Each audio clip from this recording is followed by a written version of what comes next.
मित्रांनो, यापूर्वीच्या परिसंवादामध्ये आपण संक्रमण काळाचे महत्त्व बघितले. या चर्चासत्रामध्ये आपण एक थोडक्यात संक्रमण काळाचं व्यवस्थापन कसं करावं याबद्दल सविस्तर चर्चा करणार आहोत. संक्रमण काळाची उद्दिष्ट काय असली पाहिजे? गाईला किंवा म्हैशीला पुरेसा संतुलित आहार मिळवून देणे, गाईचं विण्यापूर्वीचं, गाईचं विल्यानंतरचं, म्हैशीचं विण्यापूर्वीचं आणि म्हैशीचं विल्यानंतरचं आरोग्य सुरक्षित ठेवणे, गाई म्हशींची प्रसूती विणं व्यवस्थित होणे, प्रसूतीनंतर गाई किंवा म्हैशी म्हणजे विल्यानंतर गाई किंवा म्हशी लगेच जास्तीत जास्त प्रमाणात दूध द्यायला लागणं, गाईचे दीर्घकालीन किंवा म्हशीचे दीर्घकालीन उत्पन्न टिकून राहणं म्हणजे त्यांनी त्यांच्या अनुवंशिकतेप्रमाणे दूध उत्पादनाच्या तक्त्याप्रमाणे 300 दिवसात जेवढं दूध द्यायला पाहिजे तेवढं दूध देणं आणि प्रजनन म्हणजे वर्षाला एक वेत मिळण्यासाठी गाय किंवा म्हैस व्याल्यानंतर 42, 63 ते 84 ते 105 दिवसाच्या आत पुन्हा गाब जाणं ही उद्दिष्ट खऱ्या अर्थाने संक्रमण काळाच्या व्यवस्थापनाची असली पाहिजे. आणि संक्रमण काळाचं व्यवस्थापन आपण केलंय. मग संक्रमण काळाचं व्यवस्थापन आपण कसं केलं पाहिजे ह्याबद्दल आपण इत्थंभूत माहिती घेऊया. संक्रमण काळाचे योग्य नियोजन न केल्यामुळे नेमकं काय होतं? आरोग्यावर परिणाम होतो, वांझपणा, अकार्यक्षम प्रजनन निर्माण होते, काही गाई म्हशींना विताना खूप त्रास होतो, वार पडत नाही, जार पडत नाही, चिकाची रोगप्रतिकार क्षमता देण्याची क्षमता कमी असते, कदाचित कमजोर वासरू जन्माला येते, कालवड ओढून काढावी लागते, वासरू ओढून काढावं लागतं आणि ओढून काढलेली वासरं किंवा कालवड किंवा कमी वजनाची निर्माण झालेली कालवड ही खऱ्या अर्थाने आपल्याला पुढील गाय बनवण्यासाठी वापरता येत नाही. उत्पादनात तीव्र घट होते, अपेक्षित सरासरी दूध उत्पादन होत नाही, त्यामुळे आर्थिक नुकसान किंवा आर्थिक तोटा खूप होतो आणि एकंदरीत आपण 10, 15, 20, 25 किंवा त्यापेक्षा ज्यावेळी गाई किंवा म्हशी एकत्र बाळगून दुग्ध व्यवसाय करायचा प्रयत्न करतो त्यावेळी खऱ्या अर्थाने आपल्याला तो दुग्ध व्यवसाय किंवा तो फार्म प्रॉफिटेबल दिसत नाही, प्रॉफिटमध्ये येत नाही आणि म्हणूनच एकंदरीत जर बघितलं तर दुग्ध व्यवसाय हा तोट्यात जातो. दुग्ध व्यवसायाचा खरा तोटा हा संक्रमण काळाच्या व्यवस्थेतूनच सुरुवात होतो. संक्रमण काळाचं व्यवस्थापन व्यवस्थित केलं नाही, चांगल्या अनुवंशिकतेच्या गायी किंवा म्हशी जर आपल्या गोट्यात ठेवल्या नाहीत आणि त्यांच्याकडून जर आपण जास्त प्रमाणात दूध घेतलं नाही तर दुग्ध व्यवसाय परवडत नाही. आणि मित्रांनो, म्हणूनच संक्रमण काळाचं व्यवस्थापन योग्य पद्धतीने करणं आपल्याला अतिशय महत्त्वाचं आहे. आता संक्रमण काळाचं व्यवस्थापन कसं करावं म्हणजे नेमकं काय करावं किंवा कुठल्या गोष्टींकडे लक्ष दिलं पाहिजे? संक्रमण काळाचं व्यवस्थापन करत असताना आपल्याकडे पहिली गोष्ट म्हणजे एक डिटेल असलं पाहिजे. कुठली गाय किंवा कुठल्या म्हशीला आपण कधी गाब घालवली, त्या तारखेपासून तिचा विण्याचा अपेक्षित दिवस कुठला आहे आणि तिचा संक्रमण काळ केव्हा सुरू होतो. मित्रांनो, व्हेटरिना हेल्थ केअरने डेअरी 365 नावाचं एक ॲप आणलंय. ह्या ॲपच्या माध्यमातून तुम्ही हे ब्रीडिंगचे जे इश्यू आहेत, त्या ब्रीडिंगच्या ज्या तारखा आहेत, म्हणजेच काय, कुठल्या गाईला कुठल्या वळूचं सिमेंट लावलं, ती गाय म्हैस कधी हिटवर आली, त्या गाईला म्हशीला आपण कधी लावलं आणि त्याप्रमाणे त्या गाईच्या किंवा म्हशीची पुढची हिट कधी येणार आहे, त्या गाई किंवा म्हशीकडे कधी लक्ष दिलं पाहिजे आणि जर ती गाय किंवा म्हैस गाब गेली तर तिचा विण्याचा दिवस कधी असणार आहे आणि तिचा संक्रमण काळ कधीपासून सुरू होणार आहे आणि कधीपासून संपणार आहे, ह्या सगळी इत्थंभूत माहिती आपण त्या डेअरी 365 या ॲपमध्ये दिलेली आहे.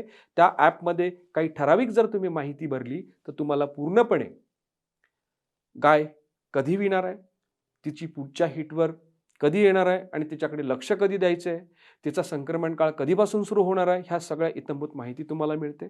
तो रिपोर्ट, ती इमेज जर तुम्ही डाउनलोड करून ठेवली तर तुम्हाला त्या गायीबद्दलची माहिती मिळण्यासाठी किंवा त्या म्हशीबद्दलची माहिती मिळण्यासाठी मदत होते. तर त्या माहितीचा किंवा त्या ॲपचा वापर करून त्या गायीचा संक्रमण काळ किंवा त्या म्हशीचा संक्रमण काळ कधी सुरू होणार आहे हे तुम्ही इत्थंभूत समजून घेऊ शकता आणि त्या पद्धतीने तिचं पुढचं व्यवस्थापन आपण करायला सुरुवात करू शकतो. मित्रांनो, नेमकं काय करायचं? त्या विणाऱ्या गायीला 1 महिना अगोदर किंवा विणाऱ्या म्हशीला 1 महिना अगोदर सर्वसाधारण दूध देणाऱ्या व भाकड गायींमधून बाजूला काढून तिला एका वेगळ्या जागेमध्ये बांधणं गरजेचं आहे. तुमच्याकडे हर्ड केवढा आहे, तुमच्या गोठ्यात जनावरं किती आहेत, त्या पद्धतीने गायींच्या राहण्याचं व्यवस्थापन केलं पाहिजे. 1-2 गायी असतील तर त्यांच्यासाठी वेगळी जागा असली पाहिजे. एक जरी गायी असेल तरी तिला आपण कुठेतरी एका वेगळ्या जागेमध्ये बांधलं पाहिजे. तिच्यासाठी एकंदरीत जर बघितलं तर 80 ते 100 स्क्वेअर फूट घनफूट आपण तिच्यासाठी जागा देणं गरजेचं आहे. ती जागा स्वच्छ असावी, लेवलने असावी, मृदू असावी किंवा मॅट्स असाव्यात किंवा निसरडी नसावी, जेणेकरून चालताना किंवा तिची मुवमेंट होताना ती पडू नये किंवा घसरू नये याची काळजी घ्यावी.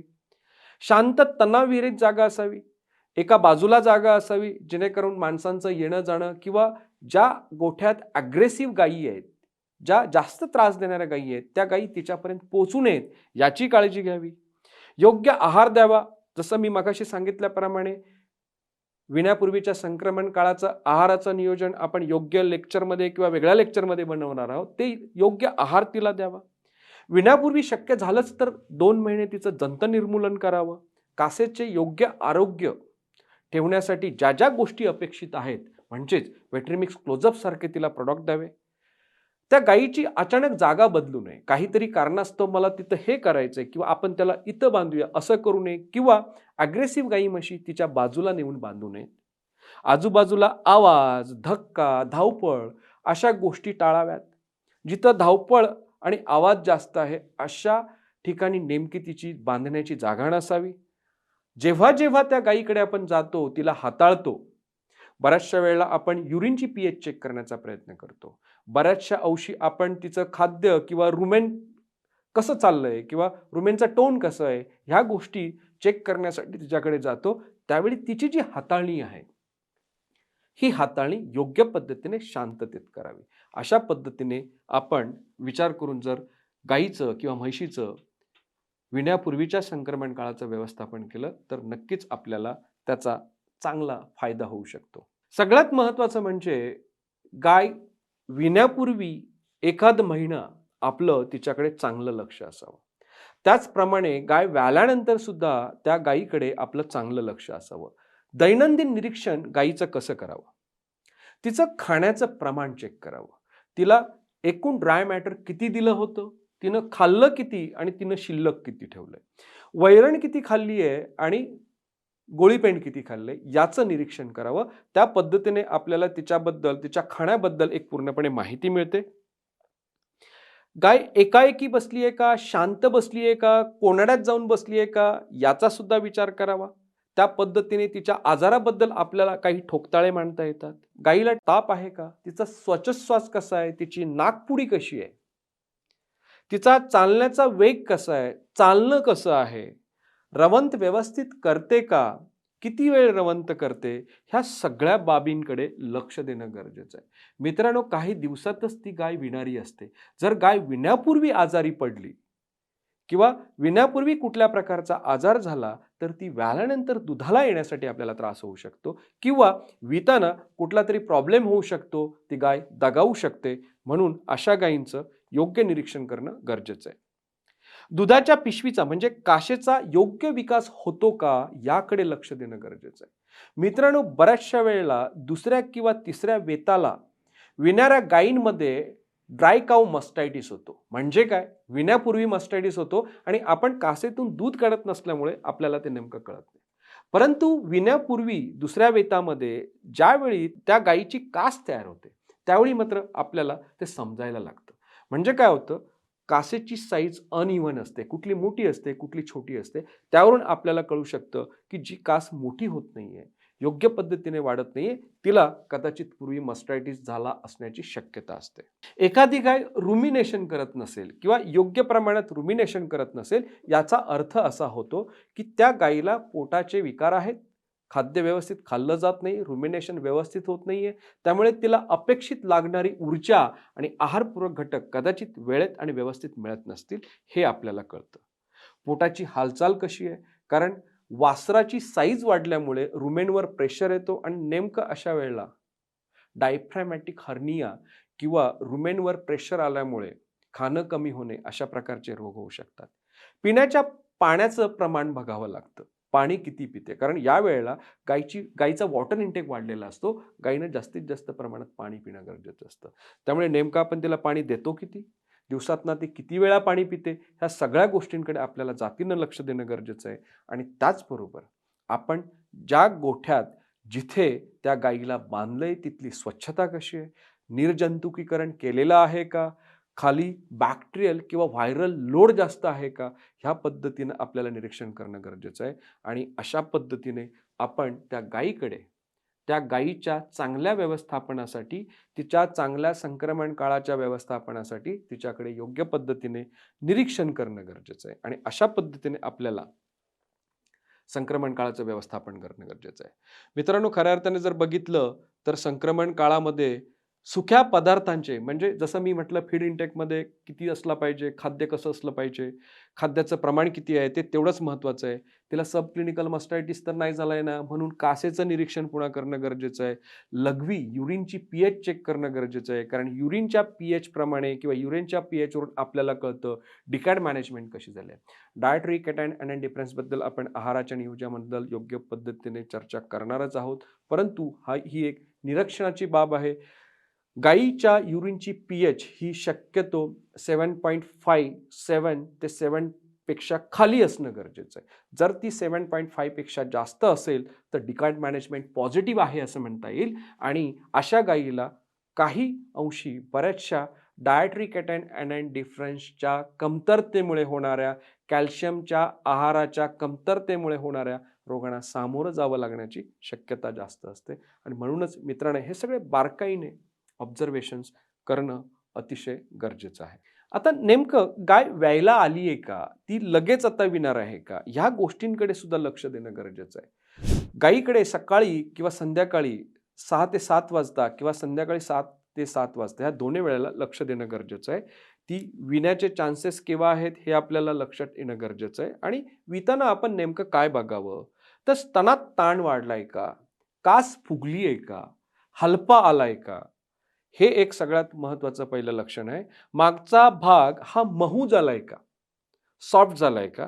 त्याचप्रमाणे योनीतून लालसर स्त्राव सिक्रीट व्हायला लागलाय का? हे आपल्याला बघणं गरजेचं आहे. गाय वारंवार मागे वळून बघतीये का? शेपूट सरळ उंच करते का? मित्रांनो, जर अशा प्रकारची लक्षणं जर गायीमध्ये असतील तर कदाचित ती विण्याची लक्षणं आहेत असं समजायचं. आणि तिला एका कोरड्या जागेत नेऊन खाली गवत टाकून, खाली एक चांगल्या प्रकारचं बेडिंग करून तिच्यासाठी विण्याची जागा निर्माण करावी. आणि अशा प्रकारे गायीच्या विण्याची आपण तयारी करू शकतो.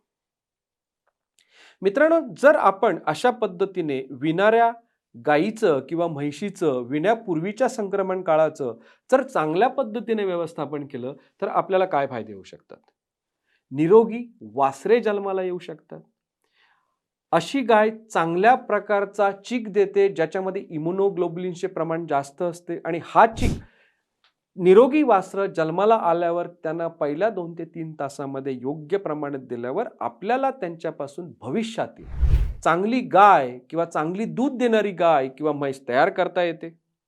पूर्ण वेतामध्ये गाय व्याल्यापासून ते पूर्णपणे 8वे पर्यंत ती जास्तीत जास्त अनुवंशिकतेप्रमाणे दूध देते. दूध उत्पादनाच्या तक्त्याप्रमाणे दूध देते. प्रसूतीनंतर ती लवकरात लवकर नॉर्मल होते. तिचा युटरस नॉर्मलला येतो. पुन्हा गाभ जाण्याची शक्यता चांगली असते. आणि अशा प्रकारे आपण तिच्याकडून वर्षाला 1 वेत घेऊ शकतो. प्री काल्विंग मॅनेजमेंटचं व्यवस्थापन चांगलं केल्यामुळे गाय किंवा म्हैस व्याल्यानंतर तिला आहारपूरक घटकांच्या कमतरतेचे जे रोग होतात हे रोग होत नाहीत. आणि त्यामुळे गाय दुधाला टिकून राहते. चांगली प्रजनन क्षमता असते. जास्त दूध दिल्यामुळे, त्या वेतात जास्तीत जास्त दूध मिळाल्यामुळे मित्रांनो, आपण आपला दुग्ध व्यवसाय सोपा आणि फायदेशीर बनवू शकतो.